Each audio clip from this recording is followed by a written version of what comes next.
bismillaahiraxmaaniraxiim daawadayaal ku soo dhowaada barnaamijkeenii taariikhda maanta waxaanu yaro jaleeci doonaa taariikhda mid ka mid ah aktaradii aadka u saamaynta badnaa horaantii toddobaataniyadii ling wan fan oo ahaa hong kongis american laakiinse sida guud loo yaqaano bruce lee soomaaliduna ay u taqaana bruce lee waxa uu ku dhashay 27 Noofembar 1940 magaalada San Francisco ee gobolka California ee cariga Mareykanka waxaana dhalay laba waalid oo asal ahaan ka soo jeeda Hong Kong wuxuuse kula barbaaray waalidkii magaalada Kowloon oo ku taala Hong Kong waxa uu ahaa jilaa film sameeye nin ku takhasusay ciyaarta istifaacidda sidoo kale waxa uu ahaa filosof waxa uu asaasay macad lagu barto istifaacidda nafta oo loo yaqaano Lee waxayna warbaahinta iyo goobaha kale ee lagu barto istifaacidda nafta u yaqaanaan ninkii ugu saamaynta badnaa isla markaana waxa uu calaamad u ahaa qarnigii 20aad habdhaqanka loo yaqaano pop culture kaas oo ahaa bundadii isku xidhay bariga iyo galbeedka wuxuuna ahaa mid wax badan ka bedelay habkii ay Eeshiyaanku u matali jireen aflaamta Hollywoodka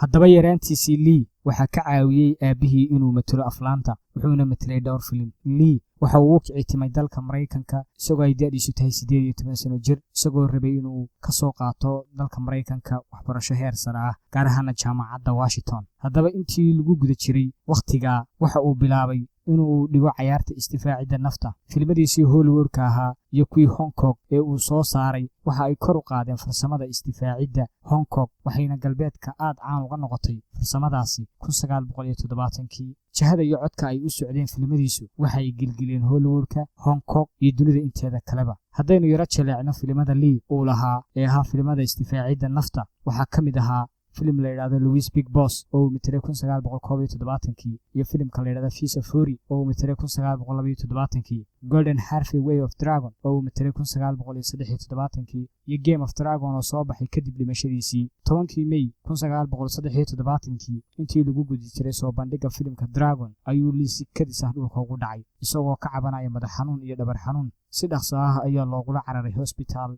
ku yaala Hong Kong oo loo yaqaano Baptista waxayna dhakhaatiirtu ka heleen xanuun loo yaqaano balaqa xangulaha ama vertebral edema waxa ay dhakhtaradu awood u yeesheen waqtiga inay hoos u dhigaan balaqa xangulaha ee ku yimid waxayna kula taliyeen inuu joojiyo ciyaarta istifaacidda nafta balse uu ku gacan sayray 10 maalmood kadib isagoo ku sugan guriga aktarada reer Taiwanese oo la oran jiray Peter Tin oo ay ku guda jiraan filim qorid ayaa lagu soo booday mar labaad waxayna aktaradii siisay xanuun baabiye la yiraahdo Equachesic kaasoo ka kooban aspirin iyo mibrobanet abaara 7 habeenimo waxa uu isku dayay inuu yar jiifsado oo hurdo qaato taasina waxa ay noqotay hurdo dheer ama dhimasho baaritaan ay dhakhaatiirtu dib u sameeyeen waxay ku ogaadeen in maadada loo yaqaano Equachesic ay ku jirto habdhiska dhiig wareegiisa taasoo sababtay dhimashadiisa maxaa yeelay muuqaadan kareyn bararka xad-dhaafka ee ku yimi lafdhabartiisa darteed 20kii bishii 7 1973 waxaa lagu aasay Bruce Lee magaalada Washington ee cariga Mareykanka